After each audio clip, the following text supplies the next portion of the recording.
Hi folks, and welcome back to This Week in Magic Online Finance. I'm your host, Chaz Andres, and as always, we're going to get started this week with the top story.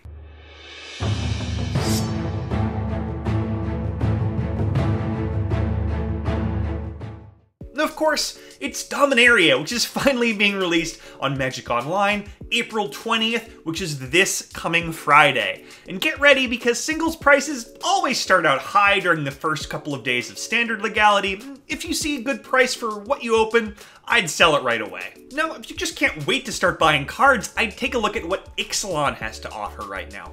All of those cards are underpriced relative to next week's demand, because people are going to open sweet spells out of Dominaria, they're going to want to start brewing for Standard, and that entire index is going to rise. Standard's been neglected for a while right now, so there are plenty of deals to be had. Just pick up whatever you think you're going to need over the next few months. Now, the release of Dominaria is also going to bring about some treasure chest changes. Notably, the drop rate is going up on cards like Goblin Lore, Inferno Titan, Mystic Confluence, Force of Will, Surgical Extraction, and Noble Hierarch. All 6 of those cards are going to be reintroduced at 12 times the base drop rate, so expect those prices to maybe come down a bit or at least stop growing. Meanwhile, the drop rate is going to be reduced or shut off for cards like Rest in Peace, Master of Ethereum, Remand, Fatal Push, Mox Opal, and some of the Scars of Mirrodin Fastlands, so expect those cards to start increasing in value. Let's move on to gaining ground, where our biggest gainer this week is a familiar face, Walking Ballista, but this time it finally gained a meaningful amount of value, going up 6 tickets from 21 all the way up to 27, where it finally appears to have peaked. It's been gaining ground for weeks based on the amount of play it sees in modern decks like Tron and Counter's Company, but the real reason for the gain this time is that it sees play as a 4-of in Standard's newest, hottest deck. Now, the deck, of course, is Blue-Red God Pharaoh's Gift, and based on the conversations I've had about it, the reports I've been reading, it seems like this deck may actually be good all the way up to rotation regardless of what Dominaria brings, and Dominaria may actually end up helping this deck.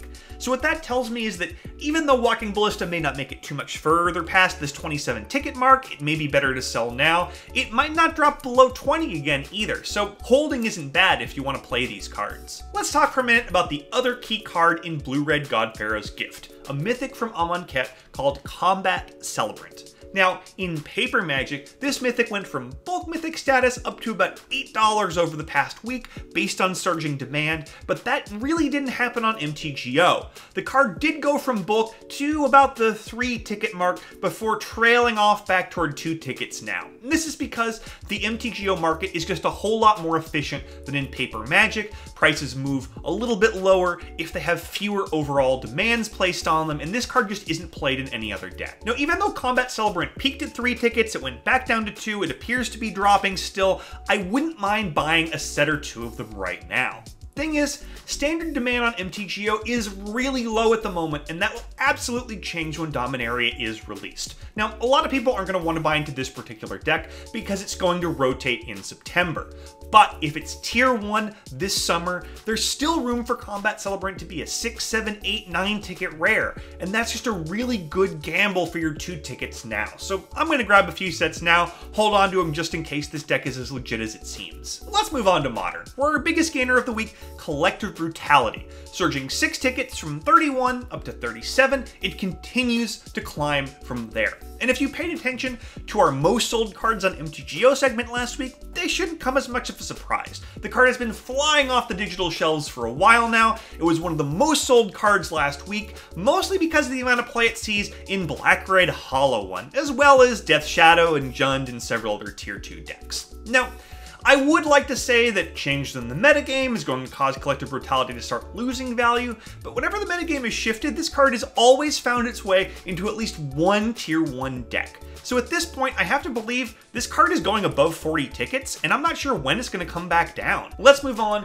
to our biggest loser, where in Standard, it was Carnage Tyrant, dropping 4 tickets from 21 down to 17, effectively negating about a month of really soft, slow growth. As I said a couple of weeks ago, the card's price just did not match up with the amount of play it sees, so it was probably bound to fall, but honestly, none of this really matters. The only thing that matters about the future of this card is how much play it's going to see once Dominaria is released. If it sees play in a top deck, this thing is breaking 30, it's not even going to look twice. If not, it'll probably keep dropping off. I'm holding my Carnage Tyrants for now. Let's move on to Modern, where our biggest loser for the third week running was Tarmogoyf. Specifically, the Modern Masters 2013 version, which dropped 7 tickets from 46 down to 39, and it still hasn't matched the low of the Modern Masters 2015 version, which is bottomed out at the 32 ticket mark. And I expect the earlier Modern Masters version to end up there this week. Now, Tarmogoyf was a 20 ticket mythic back before Bloodbraid Elf was unbanned, so there's still so much lower it can go